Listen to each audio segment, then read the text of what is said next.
A change in technology. That's what's scheduled to happen at the Wichita County Courthouse next month. This after more than 10 years of the Central Magistrate's Office being responsible for handling paperwork for multiple courthouse offices, including the Justices of the Peace. Now, with new technology about to go online, essentially making the CMO paperless, there is concern as to what will happen to current employees.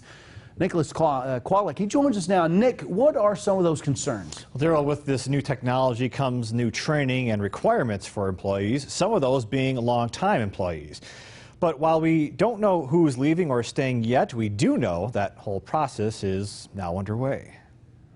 With the biggest change for the Wichita County Courthouse still yet to come by way of the new Law Enforcement Center, another big change is happening right now. A new paperless system called Tyler Odyssey. Everything's tied to one person. One person's file, that one case, you can track it from point A to Z. Meaning every inmate's paperwork will now be kept digitally. Before this new system, an inmate's paperwork would go from department to department by hand, including the Central Magistrate's Office, which includes the Justices of the Peace. Efficient, productive, effective, and people of integrity. You don't want to lose those folks. Judge Janice Sons is referring to her colleagues working in the CMO and says things have functioned just fine. But now with the new paperless system, the CMO and the bond office are combining, leading to new job requirements and training. Those current clerks wanting to be a part of the new bond management office will have to reapply, as well as get their jailer's license, which Judge Sons says she understands. It's all about change, and it all is driven by the new computer system.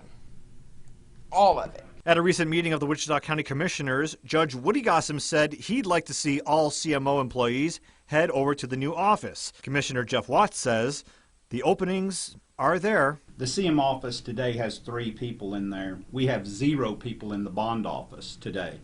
So we probably are going to need a total of 5 people, all said and done. We're probably going to have to hire 2 more. Positions will soon be filled, bringing concerns of who's sticking around to a close.